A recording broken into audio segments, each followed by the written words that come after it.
Welcome back study world. This is Rohit Kumar. India की geographical position के according India to side से enemy से घिरा है। वैसे तो इन दोनों कंट्रीज के अंदर इंडियन डिफेंस से डायरेक्ट कोलाइड करने की कैपेबिलिटी नहीं है। पाकिस्तान टेररिज्म के थ्रू इंडिया को टारगेट करता है, वहीं दूसरी तरफ चाइना पाकिस्तान को ही अपना पपेट बनाकर इंडिया को काउंटर करना चाहता है। बेसिकली कहें तो चाइना इंडिया के साथ एक प्रॉक्सी वार करना चाहता है। प्रॉक्सी वार एक वीक मेंटलिटी का सिंबल है। चाइना डायरेक्ट इस वॉर में नहीं कूदना चाहता है क्योंकि कहीं ना कहीं चाइना अपनी आर्मी की कमजोरी को समझता है। इसके अलावा कुछ इकोनॉमिक फैक्टर भी हैं। इंडिया और चाइना के बीच ट्रेड $1 बिलियन से भी ज्यादा है। ऑफकोर्स चाइना यहाँ ट्रेड सरप्लस में है and on the other side China हमारे लिए एक बहुत बड़ा इंपोर्टर कंट्री है। चाइना हमारे साथ ट्रेड में एक बहुत बड़ा प्रॉफिट गेन करता है। इंडिया के ऑल ओवर इंपोर्ट को देखें तो इंडिया 15% इंपोर्ट चाइना से करता है। तो चाइना इंडिया के साथ वॉर में ऑलरेडी एक लूजिंग सिचुएशन में है। इसके अलावा चाइना में ऑयल की सप्लाई इंडियन ओशन से होती है जहां इंडिया का डोमिनेंस है। जहां वॉर जैसी सिचुएशन में इंडिया इंडियन ओशन में चाइना की शिप्स को ब्लॉक कर सकता है, जो इंडिया के लिए एक पॉजिटिव पॉइंट है। इस वीडियो में आगे हम और डिटेल्स में जानेंगे कि इंडिया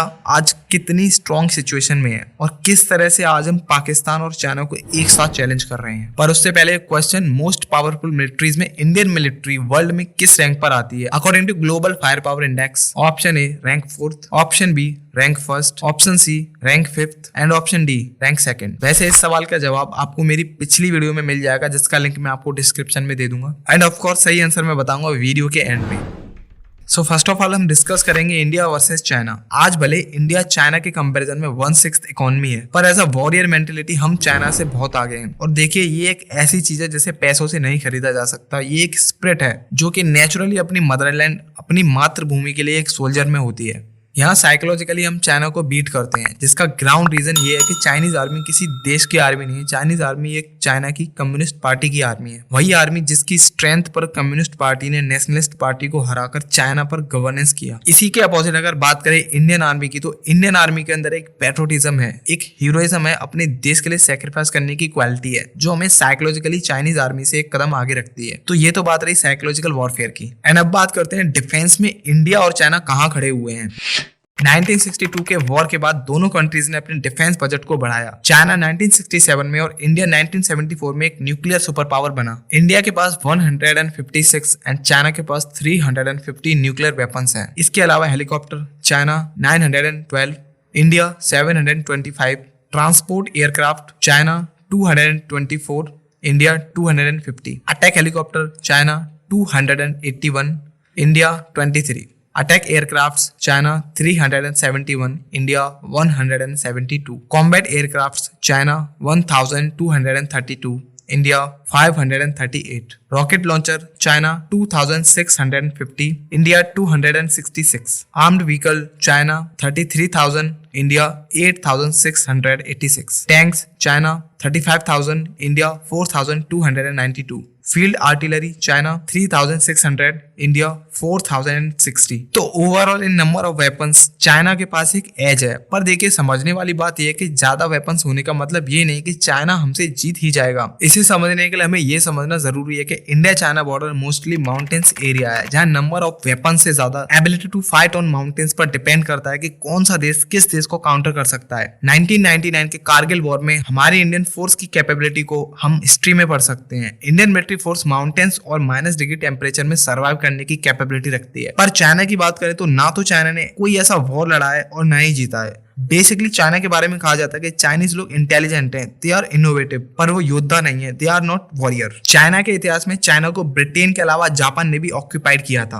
और जापान की आर्मी ने सेकंड वर्ल्ड वॉर में हार के बाद चाइना से अपनी आर्मी को खुद वापस बुलाया था। यहाँ चाइना का कोई भी रोल नहीं था। इन अदर वर्ड्स अगर allied power second world war को ना जीतती तो शायद जापान पूरे चाइना को ऑक्यूपाइड कर सकता था और कभी अपनी आर्मी को चाइना से वापस भी न लेता। पर आपके दिमाग में ये क्वेश्चन जरूर आ सकता है कि फिर चाइना 1962 में इंडिया से कैसे जीत गया? जो चाइना आज इंडिया को सिर्फ अपनी थ्रेटन से जीतता है, हम उस चाइना से कैसे हारे थे? क्या रीजन थे? So let's understand.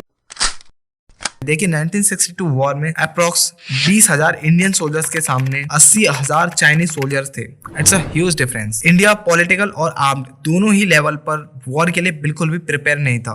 इसके अलावा टेक्निकली देखें तो दैट टाइम इंडिया के पास आर्टिलरी सपोर्ट नहीं थी और तो और चाइना वॉर के लिए फुल्ली प्रिपेयर्ड था। दूसरी तरफ इंडिया के दैट टाइम के पीएम पंडित जवाहरलाल नेहरू नेपाल में और defence minister Krishna Menon London में थे, जिनको वॉर के बारे में वॉर शुरू होने तक कोई इन्फॉर्मेशन नहीं थी। In simple words, lack of coordination. यहाँ तक कि हमारी इंटेलिजेंस एजेंसी का भी यहाँ एक बहुत बड़ा फेलियर था। एक तरफ इंडिया की मेंटलिटी एंटी वॉर की थी, दूसरी तरफ चाइना ने वॉर सडनली स्टार्ट किया था। मोस्टली जो गलती हम समझ सकते हैं वो टॉप डिप्लोमेटिक लीडर्स की थी। ग्राउंड पर आर्मी की प्रिपरेशन को एकमात्र गलती बोलना गलत है। तो ये तो बात रही 1962 वॉर की। प्रेजेंट की अगर बात करें तो अच्छी बात यह है कि हमने अपनी गलतियों से सीखा और आज हमारी मिलिट्री वर्ल्ड की टॉप मिलिट्रीज में आती है और चाइना को हम उसी की भाषा में जवाब देते हैं। रिसेंटली आपने देखा होगा कि तवांग में चाइनीज आर्मी के इंट्रूजन को इंडियन आर्मी ने बुरी तरह से पीछे धकेल दिया, जिस पर के पूरे वर्ल्ड ने अपना आउटपुट दिया है। चाइना खुद ये बात जानता है कि आज के टाइम भले ही चाइना की इकोनॉमी हमसे 6 गुना बड़ी हो, पर चाइना मिलिट्री में हमें बीट नहीं कर सकता है। 1962 के इंडिया और आज के इंडिया में बहुत फर्क है and China also knows this very well. फिर भी हमें अपनी इंटेलिजेंस एजेंसी और साइबर सिक्योरिटी फोर्स में बहुत इंप्रूवमेंट की जरूरत है। ऑल्दो मैं बता दूं, इंडिया की मेनली 3 ब्रांच फोर्सेज ही हैं, जिसमें Indian army, Indian navy and Indian air force ही है। यहाँ अलग से कोई साइबर फोर्स नहीं है, पर चाइना के पास एक एडवांटेज है। पीएलए यानी कि people's liberation army, Chinese army को पीएलए बोला जाता है। तो पीएलए के पास 5 ब्रांच फोर्सेस हैं: ग्राउंड फोर्स, नेवी,